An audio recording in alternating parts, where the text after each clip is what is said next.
आज की इस वीडियो में हम जानेंगे औरतों की नमाज का मुकम्मल तरीका। आप लोग वीडियो को पूरा वॉच कीजिएगा और याद रहे ये वीडियो तकरीबन 7 दिन तक मैं लगातार डालूंगा और इंशाअल्लाह तबारक व तआला अगर आप लोग 7 दिन लगातार देख लेती हैं तो नमाज का मुकम्मल तरीका आपको पता हो जाएगा। क्योंकि अगर मैं एक ही वीडियो में पूरी बात बता दूंगा तो ना आप समझ पाएंगी और ना वो कर पाएंगी। अगर इंसान थोड़ी थोड़ी चीज़ अगर समझे तो इंशाअल्लाह तबारक व तआला जल्दी वो कवर करेगा। क्योंकि अगर आपको पूरी बात बता दूंगा तो आपको समझ में नहीं आएगा। इससे बेहतर यह है मैं अपनी तरफ से ये चाहता हूँ कि थोड़ी थोड़ी बातें आपको बताऊं जिससे आपका दिमाग कैप्चर कर ले और आप उस पर अमल कर लें। मेन मकसद यही है, जो चीज़ मैं बताता हूँ आप लोग उस पर अमल करें, वो बेहतर रहता है। सबसे पहले तो आज की इस वीडियो में मैं आपसे 2 चीज़ें डिस्कस करूँगा। एक तो नियत कैसे करते हैं और नमाज में साना कब पढ़ते हैं और क्यों पढ़ी जाती है। यही 2 चीज़ मैं आपसे आज बात करूंगा। उसके बाद अगले जो दिन में बात होगी तो सजदे के ताल्लुक से होगी या सूरह पढ़ने के ताल्लुक से होगी, तो वीडियो को पूरा वॉच कीजिएगा। सबसे पहले तो आप ये समझ लें कि जो नियत होती है ये दिल के पक्के इरादे के नाम है। यानी अगर आपने दिल से इरादा कर लिया तो नियत हो गई। बशर्ते ये कि ज़बान से कह देना अफजल है, क्योंकि अगर आप कह देंगी तो बेहतर रहेगा। अब याद रहे नमाज में सना कब पढ़ी जाती है मैं आपको बताता हूँ। सना क्या है, सबसे पहले मैं सना पढ़ के बता देता हूँ। सुबहानक अल्लाहुम्मा व बिहम्दिका व तबारक अस्मुका व तआला जद्दुका व ला इलाहा गैरुक। ये अल्लाह की तारीफ के अल्फाज हैं जो नमाज के शुरू में ही कहे जाते हैं, लेकिन कब पढ़ें और कब ना पढ़ें इसके बारे में काफ़ी लोग कंफ्यूज रहते हैं।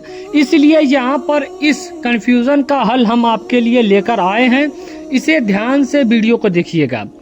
सना क्यों पढ़ते हैं? क्योंकि अल्लाह के दरबार में हम हाजिर होते हैं और एक अहम इबादत नमाज के लिए अल्लाह के सामने खड़े होते हैं, तो इसलिए उसकी शुरुआत अल्लाह की तारीफ, बड़ाई और हम्द करके करते हैं। सना पढ़ना सुन्नत है या वाजिब? सना पढ़ना सुन्नत है। ये आज की इस वीडियो में हम लोग जानेंगे कि ईशा की जो 4 रकात फ़र्ज है उसे कैसे पढ़ा जाता है। चाहे मर्द हो चाहे औरत हो, इमाम के पीछे पढ़े तो क्या करें, इमाम के पीछे नहीं पढ़े तो क्या करें। सबसे पहले तो मैं बता देता हूँ ख्वातीन हजरात के लिए, सबसे पहले आपको क्या करना है। आपको वज़ू करने के बाद सबसे पहले आपको मुसल्ला बिछा लेना है, जाए नमाज जिसको कहा जाता है, और नियत करनी है। नियत करने के बाद आपको सबसे पहले सना पढ़ना है। सना पढ़ने के बाद अब आपको तवज्जो तस्मीह यानी औज़ु बिल्लाहि मिनश शैतानिर रजीम बिस्मिल्लाहिर रहमानिर रहीम पढ़ना है। जब आप इसको पढ़ लेंगी तो अब आपको अलहम्दु शरीफ पढ़ना है। अलहम्दु शरीफ पढ़ने के बाद एक सूरत पढ़नी है, कोई भी सूरत कुरान मजीद की हो, 3 मिक़दार से कम ना हो, यानी 3 आयत के मिक़दार के बराबर हो।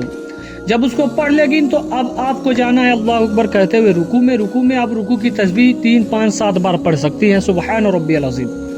इसको पढ़ने के बाद समी अल्लाहु लिमन हमिदा कहते हुए खड़ी हो जाएंगे, फिर अल्लाहु अकबर कहते हुए सजदे में जाएंगे। जब आप सजदे में जाएंगी तो आप सजदा में जब जाएंगी तो आप सजदे की तस्बीह पढ़ेंगी 3 या 5 या 7 मरतबा, और उसमें सुबहान रब्बियल आला सुबहान रब्बियल आला कहेंगे। रुकू में याद रहे आपको मर्दों की तरह पूरा नहीं झुकना है, थोड़ा कम ही झुकना है। उसके बाद नमाज आपको अदा करनी है। इसी तरीके से आप जब दूसरी रकात मुकम्मल कर लेंगी तो आप तशहुद में बैठेंगी। जब तशहुद में बैठ जाएंगी तो अब अत्तहियात पढ़ना है। जब अत्तहियात आप पढ़ लेंगी तब उसके बाद खड़ी हो जाना है, आपको खड़े हो जाना है। उसके बाद अल्लाहु अकबर कहते हुए खड़े हो जाना है। आप फिर अलहम्दु शरीफ सिर्फ पढ़ना है 2 रकातों में, बाकी के फिर उसी तरीके का अरकान करते हुए आपको जाना है। जब आप पूरा अरकान मुकम्मल कर लें तो फिर आखिरी रकात में जब आप बैठेंगे तशहुद में तो उसमें अत्तहियात पढ़ना है। अत्तहियात के बाद दुआए दुरूद इब्राहिमी पढ़ना है, उसके बाद दुआए माशूरा पढ़ना है, उसके बाद सलाम फेर देना है। पहले सीधे जानिब फिरना है, फिर उल्टे जानिब, उसके बाद अल्लाह तबारक व तआला की बारगाह में दुआ करना है। नियत समाज कर फरमा ले, नियत की मैंने नमाज ईशा की 4 रकात फ़र्ज वास्ते अल्लाह ताला के मुँह मेरा काबा शरीफ की तरफ अल्लाह